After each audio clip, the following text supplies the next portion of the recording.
안녕하세요. 저는 30대 중반의 결혼 3년 차 여자입니다. 전문직까지는 아니지만 하는 일이 언제든 제 취업이 쉬운 직종에 속하는 직업이고요. 그거 하나 믿고서 남편이랑 결혼을 했습니다.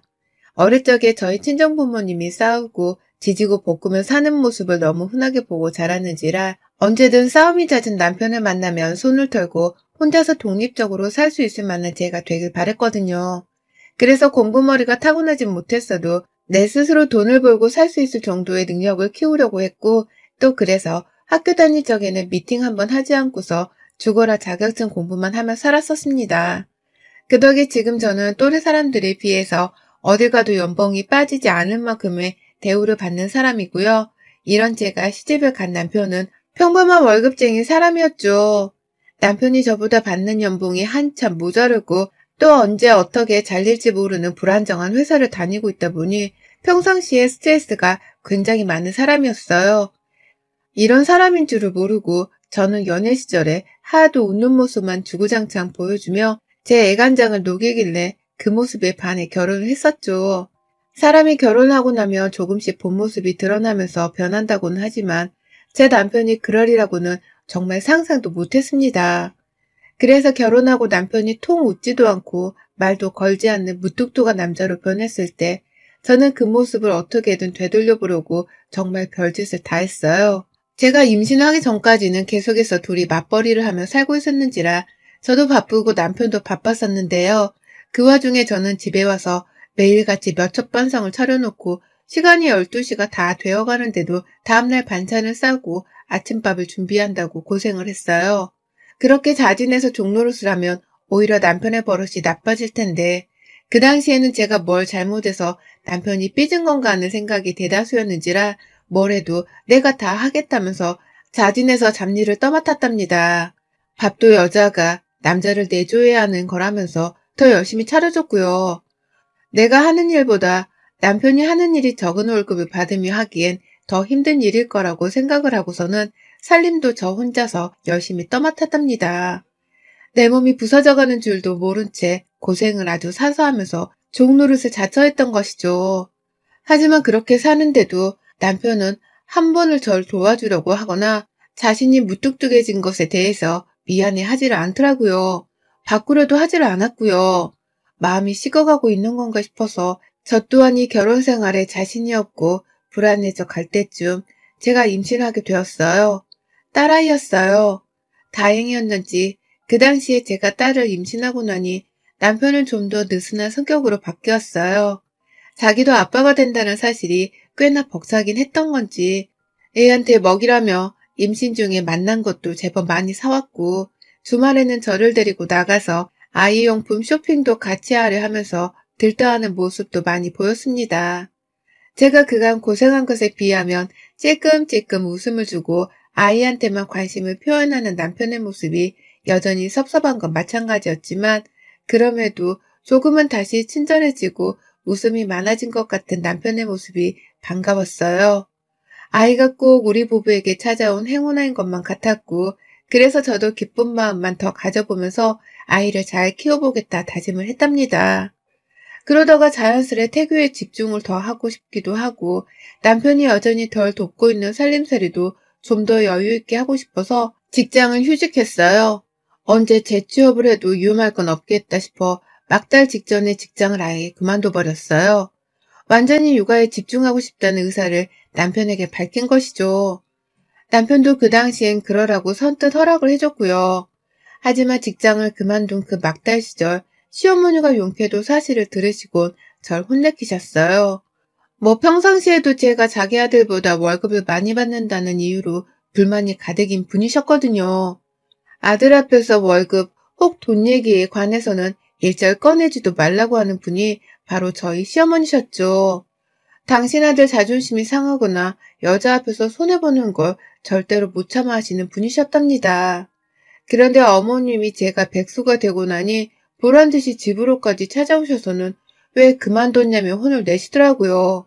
아들보다 많은 월급을 받는다면서 늘상 불만이 가득하시더니만 정작 제가 직장을 그만두고서 월급이 0원인 사람이 되니 왜 그만둔 거냐면서 막 승질을 내시는데 진짜 그 속을 모르겠더라고요. 며느리가 곧 첫 아이를 출산하는 막달 임산부인 걸 두 눈으로 똑똑히 보고 계실 텐데도 불구하고 전혀 배려도 안 하셨고 아이에 대한 안부를 묻지도 않으셨어요. 그리고는 혼자서 계속 화를 내며 직장을 그만둔 것에 열을 올리다가 끝에 그런 말씀을 하시더라고요. 나는 네가 딸년 가졌다고 했을 때에도 돈을 벌고 있으니 상관 안 하려 했다. 딸년 키우는데 내 아들 돈이 들어가는 거면 아까워 죽을 뻔했는데 그래도 네가 직장을 다니고 있으니 그 돈으로 네 딸은 알아서 키울 줄 알았지. 그런데 이게 뭐야? 직장을 이렇게 그만둬버리면 겨우 그 딸 하나 키우는데 내 아들 월급이 다 들어갈 거 아니야. 아들도 못 낳은 게 뭘 잘했다고 직장을 그리 쉽게 그만둬. 내 아들 돈 아까워서 어째. 나한테 오는 용돈은 또 어떻게 되는 거고. 라고 말입니다. 그제서야 아 하고 이해가 가더라고요. 저 그동안 시어머니한테 제 월급에서 용돈을 30만 원씩 따로 챙겨드리고 있었어요. 그런데 그 돈이 제 월급에서 나오던 건데 제가 직장을 그만뒀다고 하니 설마 그 용돈이 끊길까 싶어서 안 해도 될 얘기를 장황하게 하셨던 겁니다. 굳이 제 뱃속 아이가 딸이라는 걸 딸년이라고 괴팍하게 언급을 하시면서 말이죠. 할머니란 사람이 이런 무식하고도 무서운 말을 뱃속 아이한테 할 수 있는 건가 싶어서 저는 너무 충격을 받았고요. 그때 제대로 시어머니에게 정이 다 떨어져 버린 바람에 제대로 대꾸도 안 하고 무표정으로 일가만 하다가 시어머니를 내보냈어요. 그만 가시라고 이제 피곤해서 좀 쉬겠다 하면서 땡땡대며 말이죠. 그러니 시어머니도 얘 봐라 라고 하면서 어처구니가 없단 표정을 지으시다가 내팽개치듯이 저희 집을 나가버리셨고요. 그날 있었던 일은 시어머니께 두고두고 미움틀이 바뀌었고요. 결국 저는 제 딸을 출산하던 당일 그 안갚음을 겪게 되었어요. 얘가 너무 안 나오고 진통이 거의 8시간이 넘어가는 바람에 제가 도무지 자연분만을 할 수 없겠더라고요. 병원에서도 빨리 제왕절개를 하자고 옆에서 권유를 해주고 계셨고요. 아이를 그냥 제 힘으로 낳고 싶었지만 이러다 내가 진짜 죽겠구나 싶었는지라 저도 남편한테 그냥 제왕절개를 받겠다고 말을 했고 그래서 남편도 그렇게 알고서는 의료진들 분들께 바로 제왕절개를 요구했어요. 그런데 처음부터 따라와서 불편하게 절 쳐다보고 있던 시어머니가 절대로 안 된다면서 갑자기 똥꼬집을 부리더라고요. 저는 배가 아파 뒤지겠는데 시어머니는 무조건 네 힘으로 낳으라면서 옆에서 제왕절개는 안 된다고 하셨죠. 제가 막 소리를 지르고 저 사람 뭐냐며 이성을 잃은 채 막말을 해대는데도 시어머니는 저를 본체만체 하면서 자기가 뭔데 제왕절개를 하지 말라 강요를 하던지요. 그러다 결국 저한테 입을 닥치라면서 말씀하시더라고요. 아, 좀 닥쳐 시끄러우니까 아들도 아닌 걸 낳는 주제에 뭔 호강을 누리겠다고 굳이 돈을 써서 제왕절개를 하겠대? 네가 돈 벌어오냐? 참말 말고 힘 딱 주고 얘나 낳아. 누구 네 애를 안 낳아본 줄 알아? 어디서 호들갑이야. 돈지랄만 하려는 시원찮은 년. 라고 말이죠. 와씨. 그 바람에 저 진짜 그날 생전 안 써본 욕까지 써가며 시어머니한테 쌍욕을 날렸어요. 해준 것도 없는 양반이 하다하다 이젠 사람 하나 죽이려 들겠구나 싶어서 제 눈이 뒤집어버린 겁니다. 돈지라 하려 하는 시원찮은 년이란 소리에 말이죠. 그렇게 병실에서 신부한테 쌍욕을 퍼붓다가 뒤늦게 달려온 저희 친정 부모님이 상황 파악을 하고서는 거의 시어머니 머리채를 뜯어잡아 당길 기세로 소리치며 맞짱을 뜨셨고요. 그리고 나서야 저는 겨우 제왕절개를 할 수 있었답니다. 시어머니가 저희 엄마 앞에서 꼬리를 내리셨거든요.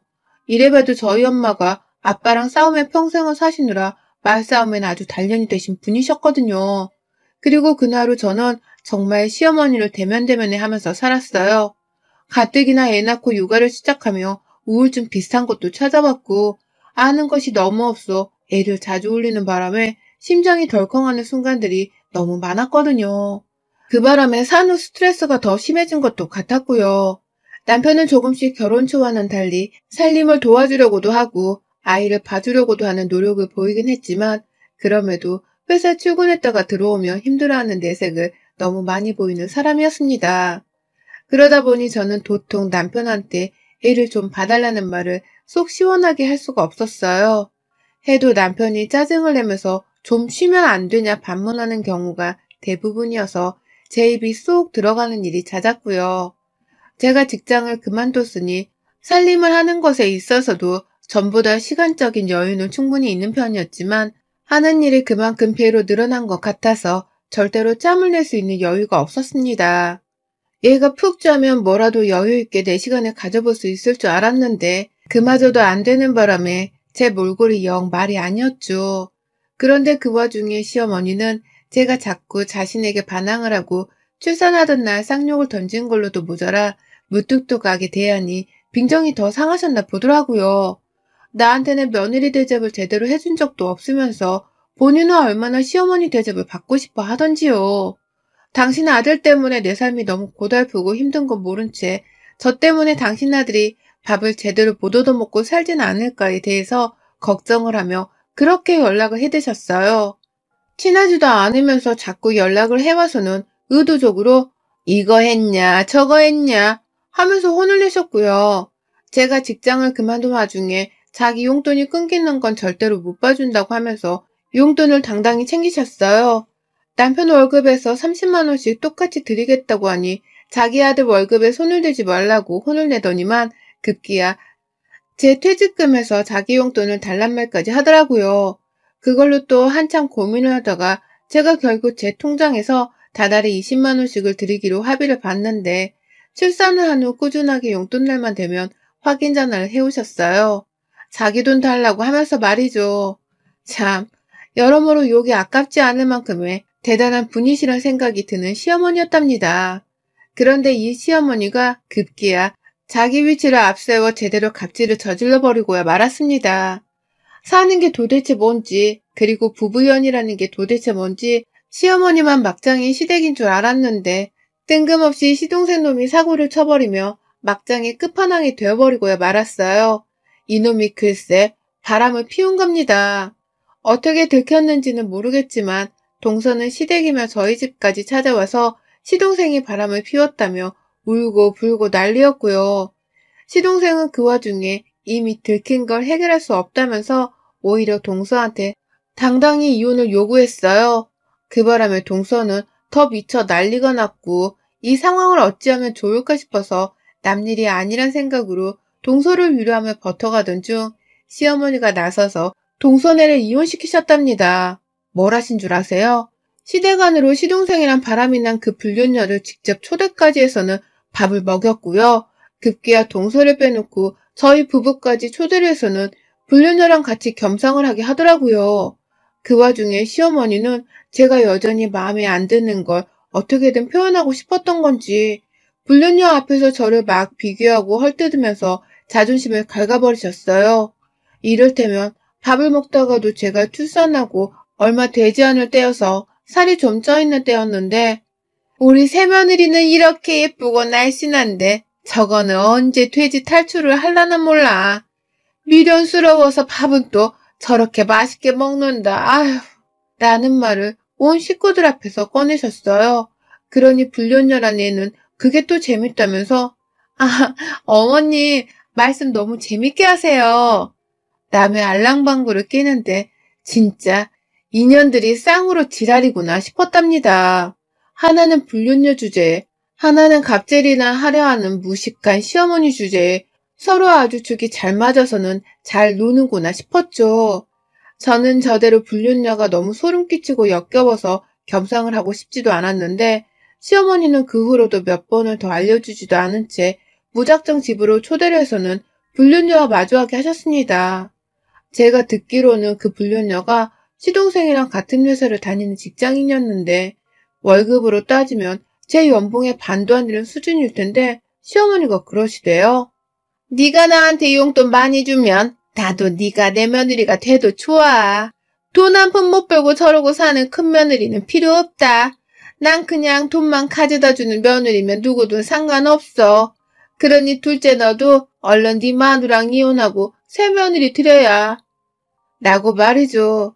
제가 용돈을 꼬박꼬박 드리고 있었는데도 불구하고 돈 못 버는 며느리 어쩌고 하면서 돌려가기를 하더니만 불륜녀한테는 용돈만 더 주면 며느리 대접을 충분히 해주겠다면서 그 자리에 없는 동서를 욕보이더라고요. 그러더니만 결국 그 자리에서 바로 동서한테 연락을 하셔서는 이혼을 하라고 소리를 치고 또 불륜녀한테 핸드폰을 넘기셔서는 동서가 불륜녀랑 직접 통화까지 하게 하는데 진짜 저 온몸에 소름이 쫙 돋았네요. 그 자리에서 바로 불륜녀에게서 핸드폰을 뺏어들었고 동서한테는 제가 직접 말했어요. 동서, 이런 집구석에 미련 갖지 말고 그냥 이혼해. 네가 뭐가 아까워서 마누라 두고 바람난 저런 놈 옆에 계속 있으려고 하는 거야? 시어머니는 또 어떻고? 이혼하면서 네 남편이랑 이 불륜녀한테 위자료 당당하게 받고 얼른 이 더러운 집구석에서 나가. 넌 이런 집구석에 있을 만한 애가 아니야. 라고 말이죠. 동서는 불륜녀한테 소리를 질렀는지 목이 완전히 쉬어서는 형님 라면서 겨우 절 부르더라고요. 아휴, 그 목소리가 얼마나 눈물겹던지요. 그런데 문제는 그 다음이었어요. 시어머니가 저 미친 것들이 쌍으로 아휴 며느리들이 하나같이 저 모양이다. 그러니 내가 널 빨리 새며느리로 드리고 싶어 하는 거야. 라면서 흥분해서 저한테 삿대질을 하는데 옆에서 남편이 제 편을 안 들더라고요. 그리고 동서 편도 안 들더라고요. 그냥 자기 엄마랑 동생이 뭐 어떠냐면서 승질을 한번 부리더니만 절 비웃으며 자기 엄마랑 남동생을 쳐다보며 깔깔거리는 겁니다. 그리고는 당당히 그 불륜녀한테는 재수씨 잘 부탁드려요 라고 말을 하는데 수화기 너머의 동서가 그 목소리를 들어버렸어요. 동서는 그 소리를 듣자마자 아주버님이 어떻게 저래요?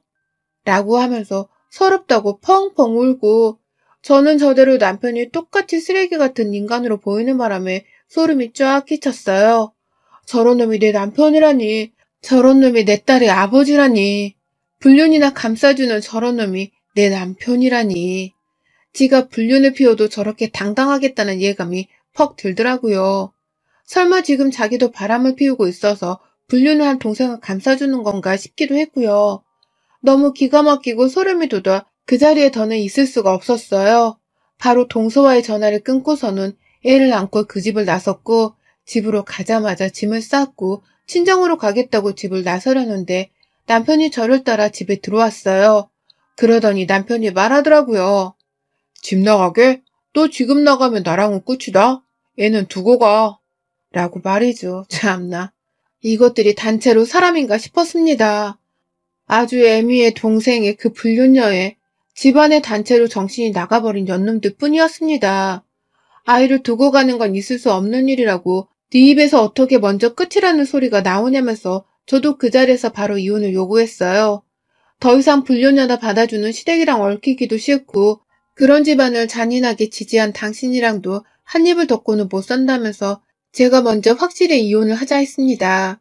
그러니 남편은 그래 하자. 못할 것도 없지. 라고 하대요. 그렇게 저는 바람난 남편 때문에 울며 겨자먹기로 이혼한 동서를 따라서 얼마 지나지 않아 똑같이 이혼을 했어요. 그 후로 동서는 도련님이랑 불륜녀한테 위자료 소송까지 잘 걸었는데 나중에 알게 된 사실로는 동서가 시어머니께도 위자료 소송을 걸었더라고요. 아들의 외도 행위를 적극 도와주고 이혼을 하라 종용까지 한 그 죄를 들먹이면서 말이죠. 그 바람에 시어머니는 남편이랑 이혼하겠다고 똑같이 변호사를 찾고 양육권 소송을 준비하던 저한테 연락을 해왔어요. 그렇게 돈 없는 며느리 어쩌고 하면서 무시하고 미워하실 땐 언제고 이제 와서 저한테 몇 년치의 용돈을 땡겨주면 안 되겠냐고 뻔뻔한 부탁을 하더라고요. 처음엔 부탁이 아닌 강요였고요. 그래서 제가 아주 신나게 말씀드렸어요. 아직 모르시나 본데 저도 당신 큰아들이랑 이혼 소송해요. 내가 어머님한테도 위자료 소송 걸까 생각 중인데 돈이 없으신가 보네요. 제가 소송 걸까요? 아니면 그냥 저랑 합의하시고 돈 주실래요? 라고 말이죠. 그러니 시어머니는 둘째네도 모자라 첫째네도 소송이냐면서 또 속이 뒤집어져서는 전화 너머로 아주 미쳐 날뛰셨고 무슨 소송을 자기한테 자꾸 걸려 하냐면서 막 불같이 화를 냈습니다. 그러다가 결국 소송 걸리면 변호사를 선임하고 위자료까지 어떻게 될지 모르는데 이게 다 돈 낭비 아니냐면서 저한테 합의를 종용하더라고요. 아직 소송도 안 걸은 저한테 벌써 겁을 먹고서는 합의부터 하자며 말입니다. 동서한테는 거의 돈 1,000만 원을 물어줘야 할 것 같다고 하면서 저한테는 돈 500만 원을 주겠다고 하더라고요. 그러니 저 그냥 이 집 구석에서 양육권의 양육비만 남편으로부터 챙겨받고서는 빨리 떨어져 나가고 싶었는데 시어머니가 알아서 합의금을 먼저 주겠다고 하니 얼른 냉큼 하고 받았습니다. 그리고는 그와는 별개로 남편한테는 깔끔하게 이혼소송을 걸어버렸어요. 그러면서 동서랑은 서로 파이팅을 하자는 마음으로 거의 매일같이 만나서 서로 다른 변호사 얘기를 전해 들으며 얘기를 나눴고요. 그게 솔직히 저한테는 많은 위로가 되었답니다.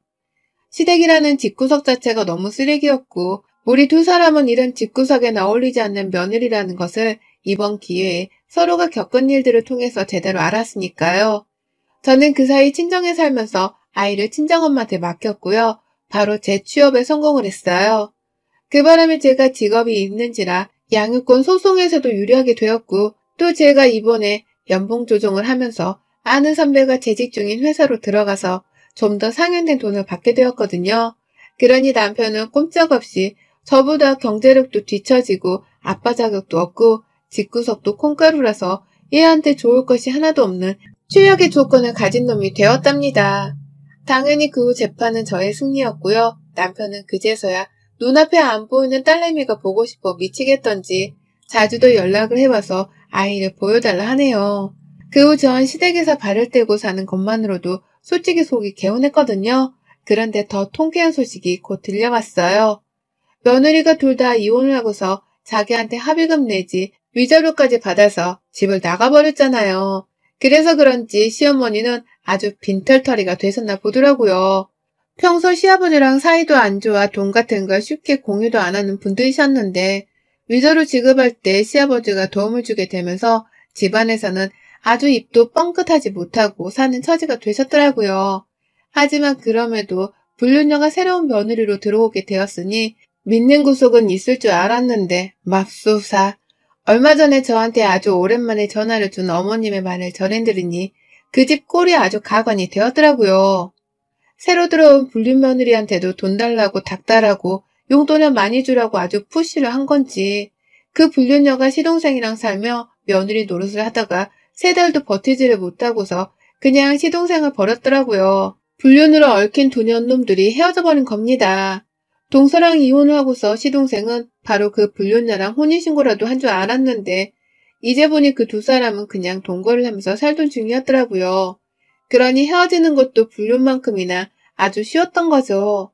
그 불륜녀가 헤어지기 전에 시어머니 앞에서 돈지랄을 그만하라고 얼마나 집안을 혼비박산으로 만들어 놓고 나가버린 건지. 시어머니는 제가 보고 싶고 그리워 죽겠다면서 우는 소리로 연락을 해오셨고요. 급기야 버림당한 동서를 그리워하면서 걔는 잘 지내지? 라며 안부까지 물으시대요. 언제 한번 집으로 밥을 먹으러 오라는 말을 뻔뻔하게 꺼내시면서 저희를 다시 집안에 들이려고 하시는데 제가 그 말에 핸드폰에다가 침을 퇴 뱉어버렸어요. 이 노망난 할매가 지금 뭔 소리를 짓거리는 거야? 야, 우리가 니네 집에 왜 또 가? 더럽고 불결한 집구석에서 겨우 발 떼고 이제 좀 살 것 같은데 이 할매가 미쳐도 단단히 미쳤네? 라면서 아주 욕만 한 바가지 해주며 정신 차리라 닥달을 하다 전화를 끊었어요. 제가 시동생의 불륜녀를 절대 두둔하는 건 아니지만 불륜까지 저지른 천박한 것들도 쉽게 당해내지 못하는 게 바로 우리 시어머니 아니었나 싶어서 진짜 대단하다 싶더라고요. 얼마나 막장이 시어머니면 집안에 들어온 여자들이 이렇게 우수수 떨어져 나가나 싶었습니다. 결국 우리 어머님은 지금 완전 낙동강 오리알, 아니 자갈신세가 되셨어요. 며느리한테서 뜨신밥을 쳐드시고 싶은 건지 저한테 전화를 걸어서 집에 오라 초대를 한 그 용기가 너무 가상하긴 하지만 저는 절대로 2번 다시는 그 집 구석에 발도 안 디딜 거고요. 애가 보고 싶다고 하시는데 내 딸이 딸이라는 이유로 제왕절개도 못하게 막으셨던 그때의 짓거리가 아직도 생생하게 생각이 나는지라 절대로 얘도 안 보여드릴 겁니다. 지금 남편도 겨우겨우 만나고 있는 딸인걸요. 우리 시어머니 며느리를 우습게 보고 돈돈거리시다가 결국 이렇게 말년이 망가지셨네요. 어디 죽어서 뜨신 제사밥이라도 드실 수 있을런지요. 지금 어머니 꼴을 생각하면 이혼을 한 제 처지가 불쌍하지도 않습니다. 오히려 괘씸했던 것이 다 풀리는 듯 개운하고요. 어머님의 말년이 더 불행하고 외롭기를 하늘에 매일같이 빌어보는 중이기도 하답니다. 우리 어머님 말년이 더 괴롭도록 천지신령님들 제발 도와주세요. 여러분의 생각은 댓글로 남겨주세요. 오늘도 시청해주셔서 정말 감사합니다.